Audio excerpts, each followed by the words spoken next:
Hey, you want to be like me? Lots of emeralds and lots of money? Then man, this micro wheat farm's for you. Look at this.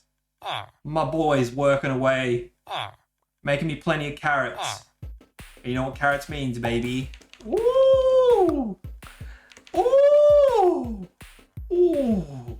Emeralds for days. This is an emerald farm. Hey, MrBort, did I mention this is basically an emerald farm? This is basically an emerald farm. This is free emeralds.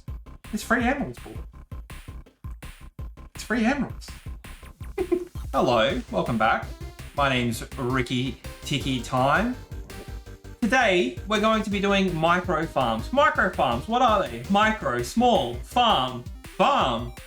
Basically, what we're going to do is make carrot farms, potato farms, wheat farms, beetroot farms, but all in this one simple design that you can tailor to suit your every need.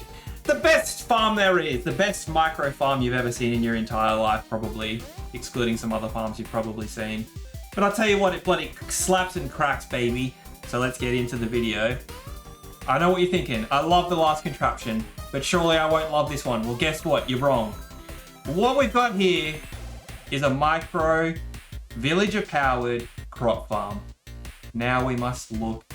How do it work? What do it do? Ricky Ticky Time, please guide me in the ways of this weird redstone contraption. You got it, boss. 69% of you can't subscribe before I pop this totem. MrBort, help! Help! MrBort, help me! Let me give you a quick little rundown of the explanation. See how it works, right? Put a dispenser here, 2 observers facing into it, fires up off on this bone mill. The villager goes, hey, man, I gotta work, man. And he picks up the carrots and he tries to eat them. But guess what? They get sucked up by this hopper minecart and this hopper into this chest. Look at that. We've barely been running it. Disclaimer, it only works while the villagers are supposed to be working. So it's about 7 minutes out of a Minecraft day. This villager farmer will be slamming these carrots, dude. You can see him popping off right now. Look at it. That's all the stuff you're going to need for this beautiful little contraption. Just what you see on screen here.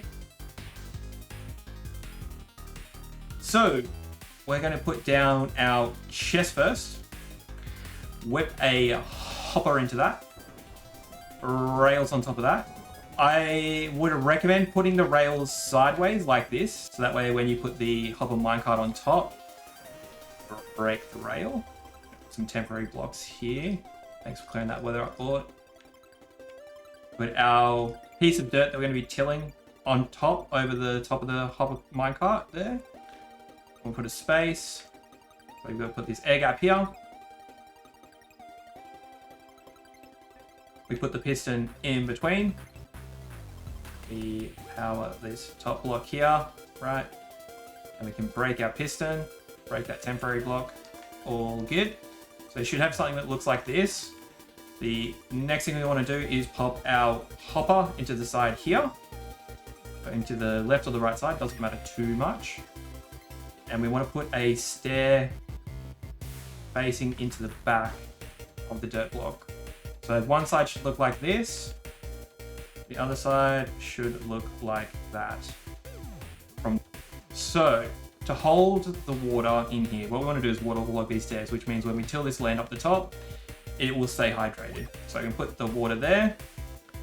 And this is one of the things where you can switch the signs out for anything. I want to use signs because I think it looks super slick. I think it looks really clean, looks nice and neat. It kind of fits within the nice tight little area we got for the micro farm. But you could easily use just a normal block or a workstation, something like that. Basically anything that's going to hold water back. We could use a trapdoor as well. The next thing we'll need to do is grab a composter. So grab this composter here, and we want to put this over the top of this hopper here. And the idea is that the villager's going to be standing here. He'll want to put all his excess seeds and whatever crops he doesn't use into this composter. And obviously having a hopper underneath that, pointing into the hopper chest. Hopper minecart. Having this hopper point into the hopper minecart means that this hopper picks it up and transfers it into this chest here.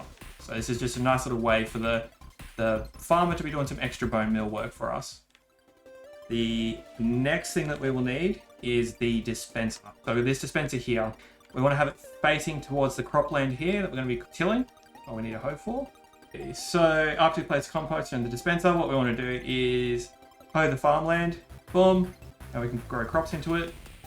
We want to put our hopper facing into the side of this dispenser. Then we want to get a chest and put one over the hopper and the other over the composter there. So you should have something like this if you're looking from the side. If you're looking from the front, it should look something like this. And from the back. The next thing you want to do is probably add the starting mechanism, or the thing that fires this thing basically, right? So put a piece of redstone dust on the top of our dispenser like that. It doesn't have to be the cross, it could just be the circle, whatever you want to do, it doesn't really matter. And then what we're going to do is get a couple of observers, so it's easier. The top two first, and then from this underside, if you're doing this survival, it's like that, right? And then as you can guess, sticky piston facing into the side of this. Sticky piston there. And then you can hear it ticking there, ticking away. We want to put our lever up the top, and that's what turns it off. So when the two pistons are pointing into each other, it creates a little redstone clock. Basically what happens is these observers are giving each other an update all the time. So they give a constant ticking, like that tick, tick, tick, tick, tick. Doing that, you can see it's flashing on and off, on and off, on and off. I move that, redstone stops, right? So this is how we turn the farm on and off. What you want to do is fill this chest up with bone meal. Definitely want to have some sort of bone meal farm if you are going to use this design. Fill up that dispenser as well. And then what you'll need to do is basically have a way to lock this villager in position. So you could use trapdoors like this, just facing up on both sides. We want some way to lock this village into place. I think trapdoors look super neat. It fits in with the theme of it being a micro farm, but there is plenty of other ways to do this as well. I could potentially do stairs or some walls, however you want to do it. I really like the trapdoors because you can flip them up and down, which just means that they're easy to grab any XP you might get if this is one of your trading villages as well. Because the nice thing about this design is you can kind of make it like this. So you can have them right at your level that they're trading as well. Sit here, trade away my wheat or beetroot or whatever it is from these guys. Something extremely, extremely important to start the farm. So the farm as it sits now with the bone meal and everything in there is complete. We're ready to rock and roll, right? But your villager needs some sort of seeds. What you probably want to do is either give them a bunch of wheat seeds, beetroot seeds, carrots, or potatoes. If I give him a stack of carrots, he'll pick those up, and that's what he'll use to start planting.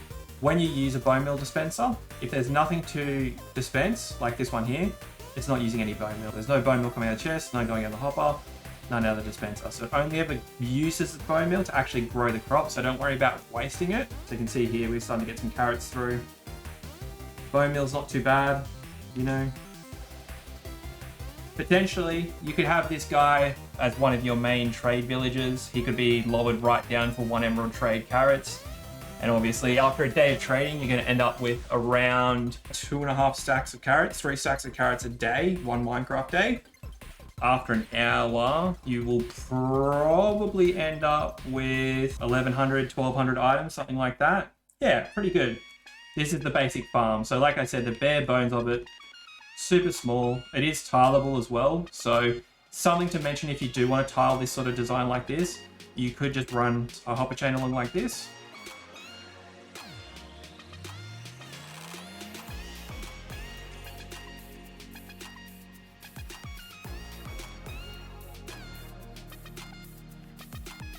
Nice. You could have something exactly the same, have it tileable like this. You have a bunch of your trading villages here. You can have everyone set as a healed farmer, get really, really cheap emerald trades. So this would actually be if you had a decent supply of bone meal, an excellent source of emeralds. This would be very, very good. So something else to add, if you are going to do a set like this or a few villages in a little space, it does increase the efficiency of the farm pretty dramatically. For 4 villages like this, you're probably looking at about 7.5 stacks of carrot a day, because at the end of the day, in the last, say, 2 minutes of their working time, what they do is try and breed. So they'll throw out any excess that they've got and throw them out as stacks to each other to be like, hey, let's get it on, let's make a child. But little do they know, these hoppers are picking them up, and you get your extra couple of like breeding stacks of carrots. So you can see here right now, perfect example. Right there, see that? So just here, we can go up, we can still trade with our little fellas. You know, still have access. There's trapdoors, so the XP will still come to us. Nice little source of XP. Villager trading is like basically creative mode for survival. Woo! 1 full day of running it up until the love art stage of the day where they stop working and fuck. 330 carrots. Stacks and 10. Yeah, 330. Jesus. 3 days in a Minecraft hour if we're just doing the night time. Woo! Boy howdy. 990. Let's go. If Minecraft villagers don't move their hands, how do they harvest the crops? Riddle me that. Just with their shoes? Yeah, like grapes. Ah. They just kick it out. I like that. I like that Yeah. a lot. That's sick. Subscribe and ring the bell notification. Hello, this is the alert bell to let you know that Ricky Tiki Time is live on Twitch right now. That's right, I'm live on Twitch right now. Come say hello. That's on twitch.tv/Ricky Tiki Time. So in the wheat one, we've got a stack and 51 plus 109 seeds there and 9 bread. Because at the end of the day, instead of throwing wheat, they throw out bread. So you do get wheat bread off this as well, but main thing you want is the wheat. Pretty nice way to get passive wheat, honestly. Like, besides a flush farm, but flush farm doesn't have the benefit of being a trading hall as well at the same time. Beautiful. So in the single wide guy, just vibing on his own, some lonesome homesome, we got 3 stacks and 38. Not bad at all, my man. Links for everything in the bio. Links for everything in the bio. Here, you have a diamond. You all have diamonds. Links in bio for everything. If you want to know something, the link is in the bio. Join the Vapour Family Discord. Everyone's there. We're all a bunch of cool cats who like Minecraft and hanging out and having a good time. And I'm going to jump in this lava. Goodbye, cruel world. Hello, fame and fortune. All right. Brilliant.